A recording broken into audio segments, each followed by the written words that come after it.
Welcome back and welcome to another algebra practice. In this video, we're going to learn how to tell whether x and y shows direct variation, inverse variation, or neither. Let us look at the first one, y equals 3x plus 2. I think you can identify immediately that is y equals mx plus b form. Remember, direct variation must have a form that says y equals kx. To put it in a very simple way, you can say this part has no term. But here we have m, that is a slope, and we have b, that is y-intercept. Therefore, the first one is not. That's the first way to tell it.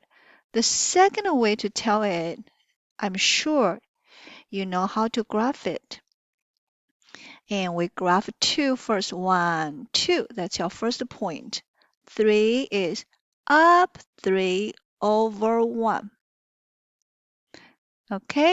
All right, I'm going to give it different color. You can see this linear, this straight line, did not pass origin 0, 0. Therefore, it's not a direct variation. Being a direct variation, you must pass the origin. Okay, you can be the white, you can be the blue, and you can be the green, and you must pass origin.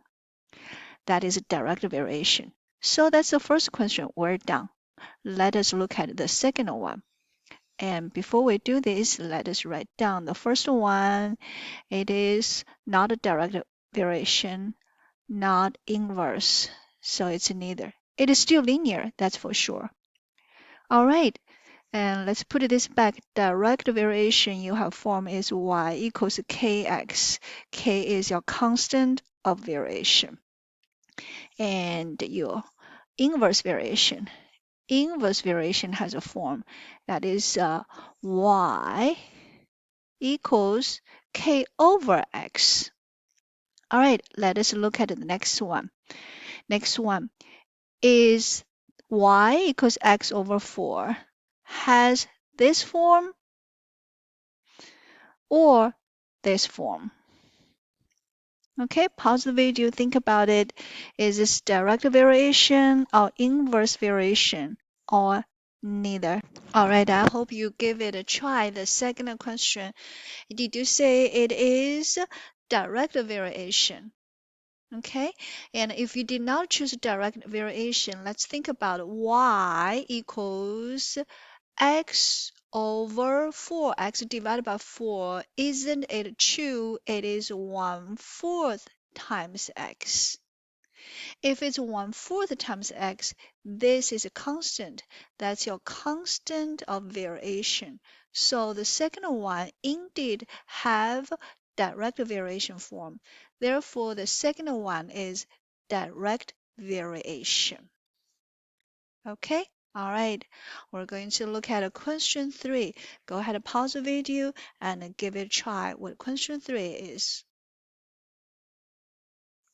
Okay, we can continue. We can go ahead and check your work and look at the direct variation form is y equals kx and the inverse variation is y equals k over x. The first glance, you might want to say neither, but wait a minute. Let's see if we can manipulate it, get what is y.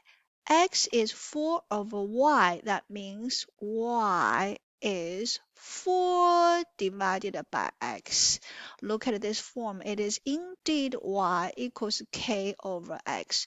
Therefore, question 3 is inverse variation. Please excuse my writing arrow, small arrow. I meant to write inverse variation. Okay, go ahead. Let us try question 4. We indeed need to do a little bit of work because we want to isolate y. We want to find out what is y. So first we're going to get rid of 1 over 3 1/3 by multiply 3. each side. If we multiply 3 each side, on my left side, I have xy. On the right side, I times 3, I have 6. We continue, we have y equals divided by, we have 6 divided by x. We just isolated y. By the way, I hope you figure out every time what you do is that you need isolate y. Isolate y means you need to find out what y is. You see that? Okay. All right, now we continue to talk about it. Does this have a form? Look just like this. Y equals kx. Therefore, it is inverse variation. All right. I hope you enjoyed this lesson and learned what is a direct variation, inverse variation. Happy learning.